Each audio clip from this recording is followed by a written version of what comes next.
we're going to move on to the assistance circuit.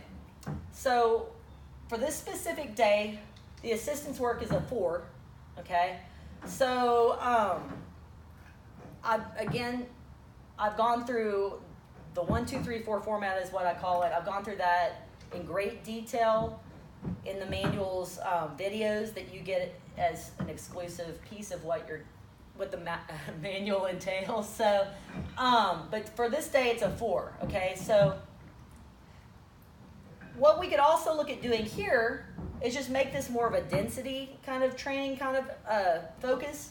And instead of saying you have to do 3 rounds, we could just say work for 10 to 12 minutes, okay? So that's an option there too. But what I've chosen here is we've got an earthquake bar overhead hold for 20 to 40 seconds. So the earthquake bar is essentially, it's also called a bamboo bar. The earthquake bar is just, it's rackable, it's longer. It's fiberglass and it's made so it oscillates. So you dangle kettlebells typically, or whatever, weight plates, whatnot, with using bands. It's also called Band Bell is the company, but you dangle weights from it. So the whole thing kind of goes like this, if you haven't seen one, and then the weights are kind of swinging this way. So there's all kinds of fun stuff going on. So essentially you would just press that in either your like overhead press grip, or you could even go with a snatch grip and hold that sucker overhead for 20 to 40 seconds. Okay, so if you don't have an earthquake bar, you could actually just substitute a regular barbell. That's what people did prior to these wonderful fancy little toys coming out. Just do a barbell with what I call dangly bits. Okay, so same kind of thought process. Second exercise here is an alternating front and lateral raise for 10 to 15 reps. So essentially just getting a front raise and then a lateral raise. So that would be 1 rep.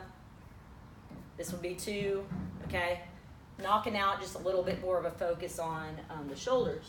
And then the third exercise is just a band face pull, okay, for 10 to 15 reps. You could also go with a cable if you have access to that. So to flip it over this way, I've mapped out some assistance circuit variations for y'all.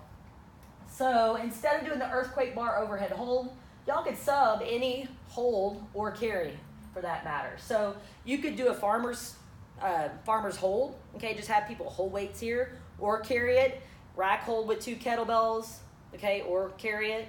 You could do kettlebell overhead hold or carry it, okay, so we got some options there. You could do a front rack hold with sandbag, barbell, earthquake bar even, back rack, all kinds of options that you could plug in there. But second exercise, you could substitute, instead of the front raise, lateral raise combo, any type of what I call a bodybuilding type shoulder exercise. So front raises, lateral raises, reverse flies, band or cable raises, okay?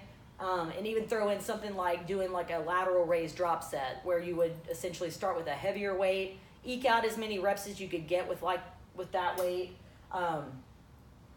I always tend to say maybe 5 to 6 reps, drop the weight a little bit, eke out, as many as you can get with that one, and then maybe even drop it one more time. But drop sets are one of those things that I wouldn't recommend them for beginners, okay? It's a high intensity type of fun thing to do, but I would recommend that for more intermediate to advanced clients. And you wouldn't want to do them all the time. So for this specific workout, you could plug that in for all 3 sets of this exercise with no problem, but I wouldn't do that each and every training day with the same type of exercise, if that makes sense. So you want to use it sparingly. Third exercise, I just said plug in something that's an upper back bulletproofing exercise. So something like pull-aparts, okay? So suspension trainer or ring face pulls. You can even do a face pull Y press with a suspension trainer or rings. Dumbbell scaption, which is essentially working in that motion right there. Band reverse flies, band rows, a band V raise, which is essentially scaption there too. So lots of good options